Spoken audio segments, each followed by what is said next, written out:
s'en trouver un autre.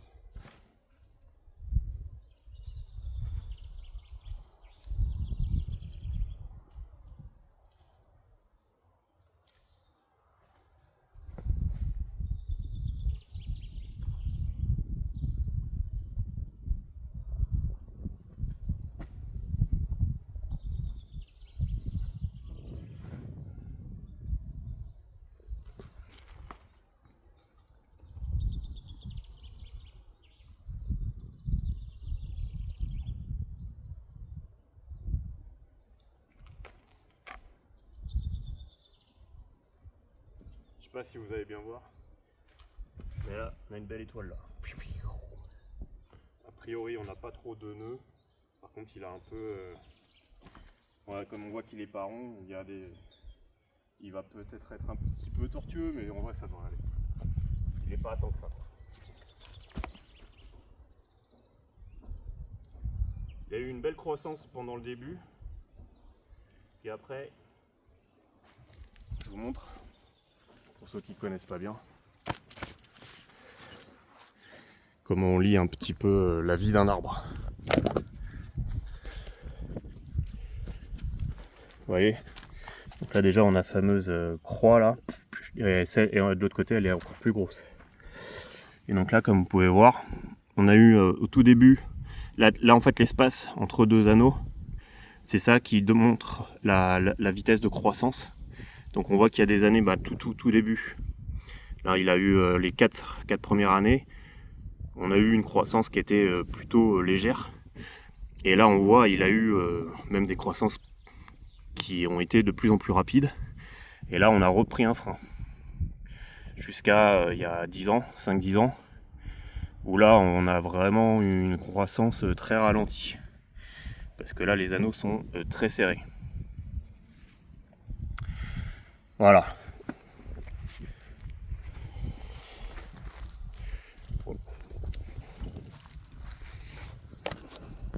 Hop, je vous repose. On s'y remet.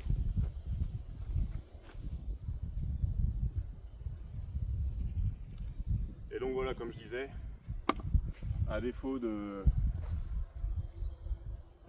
faire du sport, de l'entraînement physique, qui est quelque chose quand même que je veux faire, mais bon, force est de constater que je me discipline pas assez à en faire une routine. Là j'essaie de faire on va dire 3 pierres d'un coup. Donc pour prendre l'air, profiter du soleil, prendre le soleil, etc. Bouger, donc faire une activité physique, là on va essayer de faire ça plus ou moins 1 heure. Et surtout produire quelque chose, c'est-à-dire que ça c'est quelque chose qu'il faut que je fasse. Parce que j'ai aucun devoir, mais je me suis dit que je me suis donné quand même l'objectif de m'occuper de ce bois là. C'est pour ça que je l'ai récupéré. Et c'est pour ça que, et potentiellement le vendre, etc. et financer des choses.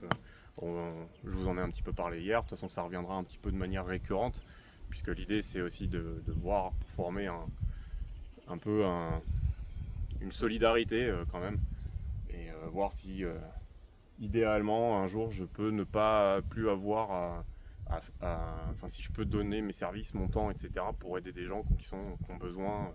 Par exemple des personnes âgées ou des choses comme ça qui pourraient avoir. Là par exemple j'ai un voisin c'est une personne âgée, elle a besoin d'aide pour faire son bois, parce qu'elle se chauffe quand même au bois, que mine de rien acheter du bois ça coûte pas mal cher quand même en fait, hein, si, selon votre région, selon vos besoins, l'état de votre maison. Il y a plein de choses comme ça qui vont influencer très très fortement le prix de votre chauffage, quel qu'il soit. Alors certes, après, il y a des choses qui coûtent plus ou moins cher,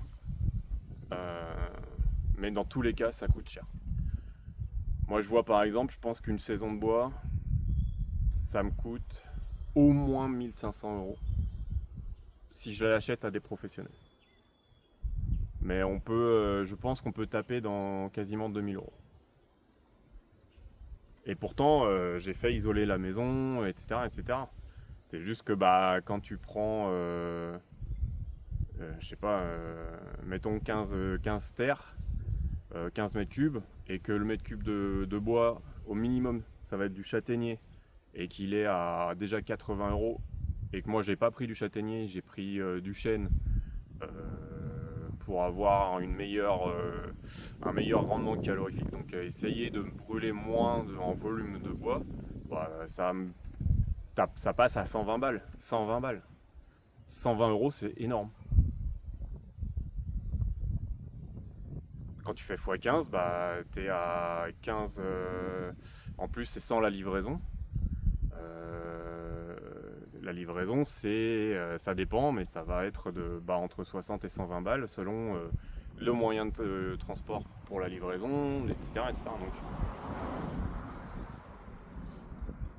Donc c'est pour ça, et puis même de toute façon, là tu vois, là je parle d'un voisin un peu âgé qui a besoin d'aide pour son bois, même s'il se le fait livrer, les gens le montent pas. Donc en fait les gars ils arrivent, ils te le bennent à un endroit plus ou moins chez toi, là où il peut le benner, et puis après démerde-toi, merci, au revoir. Il n'y a pas un service pour monter ton bois, donc, ou le ranger, ou le mettre ailleurs, plutôt que de le laisser en plein milieu de ta cour, j'en sais rien. Et moi je peux vous le dire pour l'avoir fait plein de fois, et il y en a plein parmi vous qui vont savoir aussi ce que ça représente, mais monter 20 stères de bois quand tu es tout seul, ça prend du temps. Quand tu es vieux, ça prend d'autant plus de temps. Alors t'en as du temps généralement, mais t'as souvent pas la forme physique qu'il faut, quoi. Parce que t'es pas forcément, soit t'as eu des accidents de vie, la vie s'est imposée à toi, soit parce que tu n'as jamais vraiment été très physique dans ta vie. Et donc forcément, quand tu arrives à 70, 80, 90 ans, j'en sais rien, t'as pas ce qu'il faut.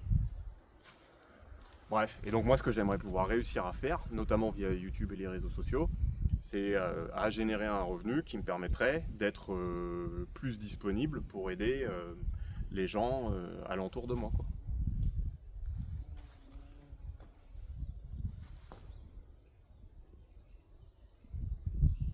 Donc là, deux solutions s'offrent à nous.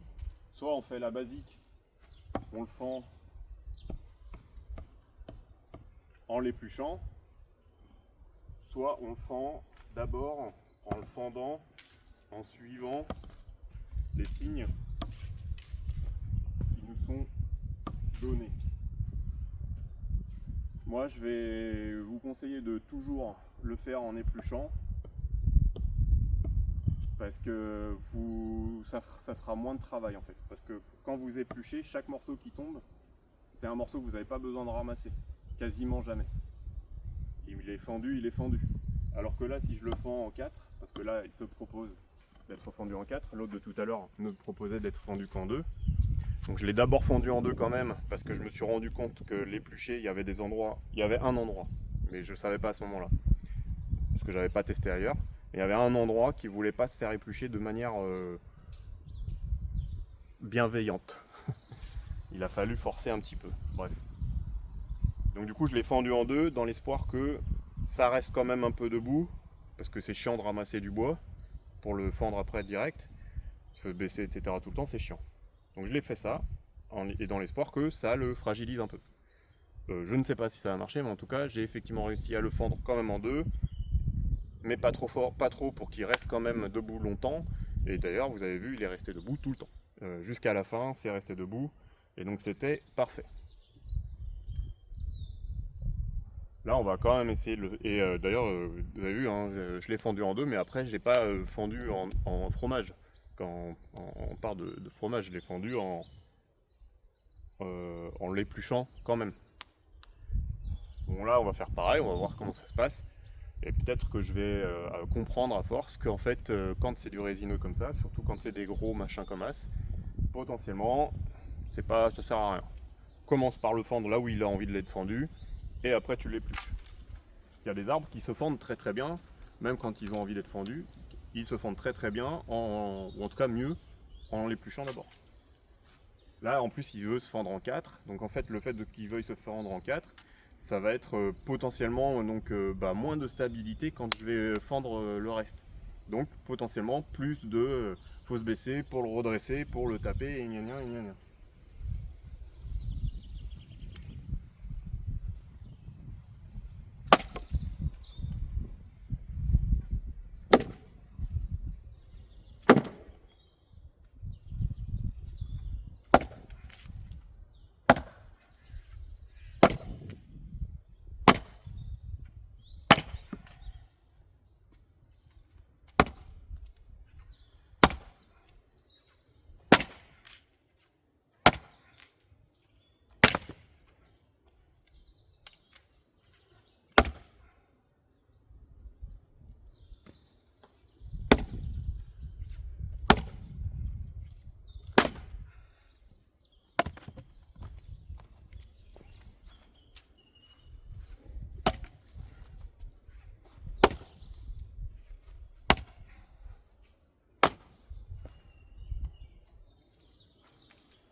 Là, il a pas envie d'être fondu cire.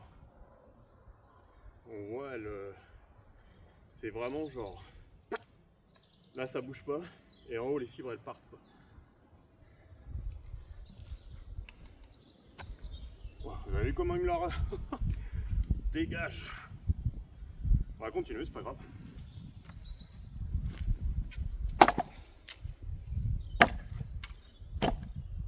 Ah, il y a un nœud là.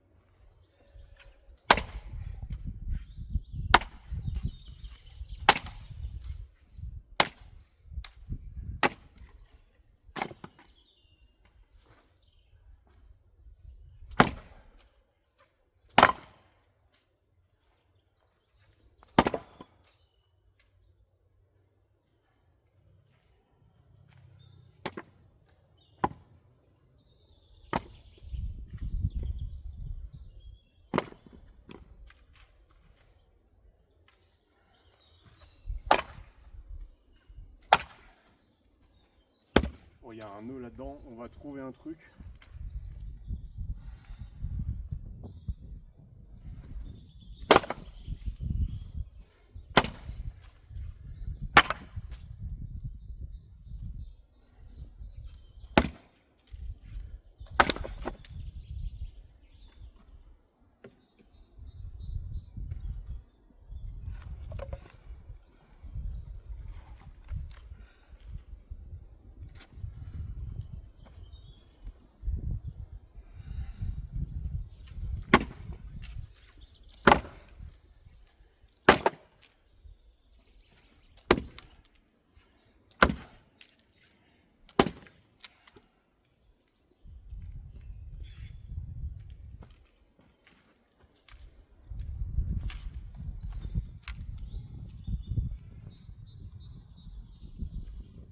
Ouais, on voit ça se dessine là.